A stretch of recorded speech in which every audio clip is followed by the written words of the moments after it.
Menteri Pemberdayaan Perempuan dan Perlindungan Anak Yohana Yambise menemui keluarga 14 pelaku pembunuhan YN di Polres Rejang Lebong. Dan untuk informasi selengkapnya kita bergabung bersama rekan kami Yarnes Foni langsung dari Bengkulu. Yarnes, apa saja yang dibicarakan antara Menteri PPPA dengan keluarga pelaku? Ya, Robert, yang dibicarakan adalah mengenai meminta keterangan dari para orang tua dan juga keluarga dari pelaku pembunuhan YY yang terjadi di Rejang Lebong pada awal April lalu. Diketahui bahwa 14 tersangka saat ini masih 2 orang masih belum diketemukan dan pertemuan tersebut berjalan sekitar 1 jam. Dalam pertemuan yang berjalan sekitar 1 jam ini, dari keterangan Yohana saat ditanyakan mengenai anak mereka, para orang tua cenderung tertutup dan saat kejadian mereka sedang berada di kebun. Kasus kekerasan seksual ini masih menjadi permasalahan yang belum terselesaikan hingga saat ini. Menurut Yohana, yang menjerat 14 pelaku juga bisa menjerat orang tua para pelaku. Tadi juga 12 pelaku yang saat ini berada di lapas juga didatangkan ke Polres Rejang Lebong untuk bertemu Menteri Yohana dan dimintai keterangan, sedangkan 2 pelaku masih buron.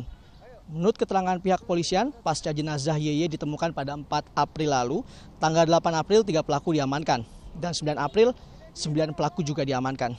Hingga kini masih ada 2 pelaku yang belum ditangkap. Total ada 7 anak pembunuh di bawah umur dan juga 5 orang dewasa. Pelaku pembunuhan ini juga yang kami dapatkan informasi adalah mereka juga sempat menguburkan YY sebelum mereka ditangkap.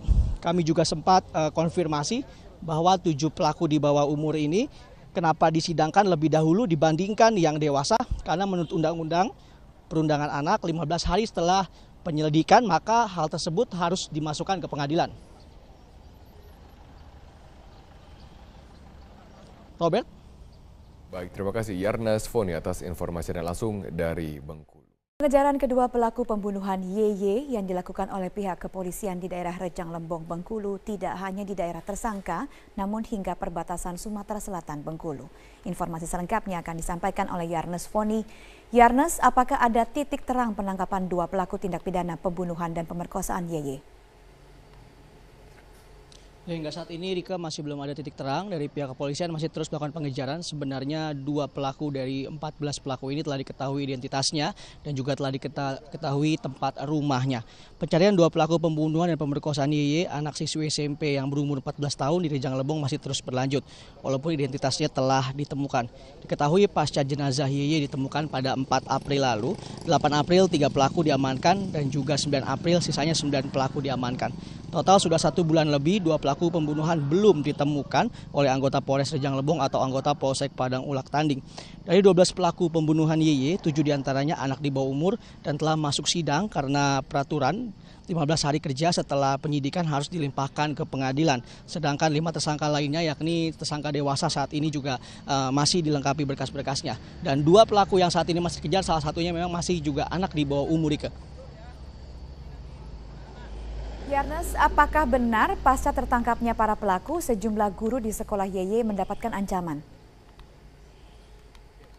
Ya benar, Rika, bahwa kami juga sempat datang langsung ke salah satu sekolah, yakni sekolah SMP YY di daerah Rejang Lebong ini. Kami pantau ada juga beberapa guru yang menceritakan kisah mereka yang sempat mendapatkan interogasi dan juga intimidasi dari pihak keluarga. Diketahui bahwa rumah para pelaku dan juga rumah YY ini selalu sangat berdekatan dengan sekolah. Dan saat kami mewawancarai salah satu guru, memang salah satu guru tersebut tidak berani untuk dapat dikatakan bahwa mereka diintimidasi, namun mereka sempat berkaca-kaca dan juga menangis saat kami konfirmasi hal tersebut, dan mereka juga tidak berani untuk dapat mengungkapkan hal tersebut kepada kami tanpa direkam oleh kamera. Namun kami juga sempat mengkonfirmasi kepada pihak kepolisian mengenai intimidasi oleh pihak guru yang adalah mereka mengajar anak-anak. Ketahui bahwa sekolah ini hanya ada sekitar 30 murid saja. Berikut keterangan dari pihak kepolisian. Tidak ada intimidasi, kita sudah mengecek ke keluarga korban maupun dari pihak-pihak yang terkait.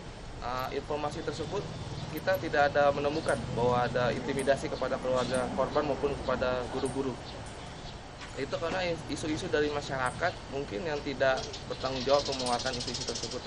Tapi kita akan cross-check lagi kebenarannya tentang informasi tersebut. Rika? Selamat siang Pak Sodik. Selamat siang. Halo Widya, selamat siang. Iya, halo Pak Sodik, apa kabar? Alhamdulillah. Alhamdulillah baik. Tapi Pak, apa kabar juga nih rancangan undang-undang tentang penghapusan kekerasan seksual terhadap perempuan dan juga mungkin penambahan hukuman terhadap para pelaku yang melakukan kekerasan, terutama dalam hal ini kekerasan seksual, Pak Sodik? Ya, pertama saya mohon waktu untuk menyampaikan bela sungkawa saya kepada keluarga Yuyun dan berdoa semoga musibah besarnya menjadi dibalik penyelamat bagi dia di alam kubur. Yang kedua, dalam diskusi internal di DPR, khususnya di Komisi 8, dari dulu kami sudah siap untuk merevisi itu. Tadinya kami menunggu beranggapan bahwa revisi akan datang dari pemerintah. Kenapa? Karena Menteri Pemberdayaan Perempuan dan Perlindungan Anak dan Menteri Sosial sudah mendorongnya. Tapi sampai sekarang belum ada realisasinya. Sehingga tidak mustahil kalau lambat begini, maka DPR yang akan mengambil alih inisiatif untuk merevisi dan mengembangkan undang-undang itu. Nah, selama ini faktor apa sih sebetulnya, padahal kita sudah tahu begitu fakta dan juga data menyebutkan bahwa tingkat kekerasan terhadap perempuan, apalagi kekerasan seksual ini sudah di fase yang emergensi, ini darurat untuk segera dilakukan tindak nyata. Pak Sodik? Ini karena kita daruratnya masih sebatas slogan. Belum menjadi kesadaran bersama. Inilah yang jangan sampai terulang lagi setelah kasus Yuyun ini. Darurat itu harus dilaksanakan dengan sungguh-sungguh, dengan aksi nyata, dengan kesadaran bersama. Undang-undangnya kita rubah. Pemerintah daerah harus lebih peduli untuk memberikan keamanan di tempat-tempat umum. Polisinya juga harus bertindak cepat. Bersama dengan pemerintah daerah mengamankan tempat-tempat yang rawan. Kemudian hakimnya juga, sebelum undang-undang diubah, maka berikanlah hukuman yang maksimum. Kemudian media juga, Komnas juga, PAI juga harus segera mengkampanyekan bahwa sekarang benar-benar darurat. Jadi darurat itu bukan sebatas slogan, harus waktunya. Saya akan contoh zaman rezim Soeharto dulu, ketika ada darurat kejahatan langsung ada aksi penembak misterius itu. Mungkin kita tidak boleh dengan cara itu, tapi kita harus belajar bahwa darurat kejahatan saat itu langsung oleh pemerintah ditindaklanjuti dengan aksi-aksi yang nyata. Ya, jadi dalam hal ini berarti DPR akan menjamin katakanlah RUU kekerasan terhadap perempuan dan anak akan segera masuk di prolegnas ya Pak? DPR akan menjamin, tapi sebelum undang-undang itu diubah, yang bisa kita laksanakan, khususnya oleh pemerintah, oleh masyarakat, mari kita laksanakan. Pemerintah daerah memperketat keamanan di daerah-daerah rawan dengan polisi. Kampanye terus-menerus. Jangan kampanye ketika ada musibah saja. Sekolah-sekolah juga, gerakan pendidikannya, ulama-ulama juga, ustadz-ustadz juga, para pendeta juga. Ceramahnya sekarang harus ceramah membangun kesadaran kepada darurat kekerasan kepada perempuan dan anak. Oke, jadi seluruh lapisan elemen masyarakat begitu bersinergi untuk memberikan kepekaan dan juga pemahaman begitu kan bahwa kekerasan, terutama kekerasan terhadap perempuan dan juga anak ini sudah semakin emergensi. Pak, sebagai informasi saja, data yang kami dapatkan dari KPAI sepanjang tahun 2015 hingga 2016 itu sekitar 2 jam sekali tetap ada saja kekerasan yang dilakukan terhadap para kaum perempuan dan juga pada anak. Mungkin ada yang harus spesifik diperbaiki dalam undang-undang tersebut, Pak. Kira-kira apa nih, penambahan hukumankah? Atau seperti yang digagas oleh para penggiat sosial media bahwa mereka mengatakan bahwa hukumannya ini kurang untuk para pelaku, bahkan sekedar untuk melakukan kekerasan verbal juga patut mendapatkan konsekuensi hukum. Saya setuju hukumnya diperberat ya, dan bagi semua pelaku. Tapi itu kemudian menjadi tidak berarti jika tidak didukung oleh semua elemen yang terlibat atau yang peduli kepada kekerasan ini. Sekali lagi, kita mendukung penambahan berat itu, kemudian juga kemudahan-kemudahan di dalam proses penyidikannya. Tapi bagi saya, semua itu menjadi kurang bermakna ketika kepedulian kita terhadap darurat kekerasan itu belum menjadi gerakan masyarakat.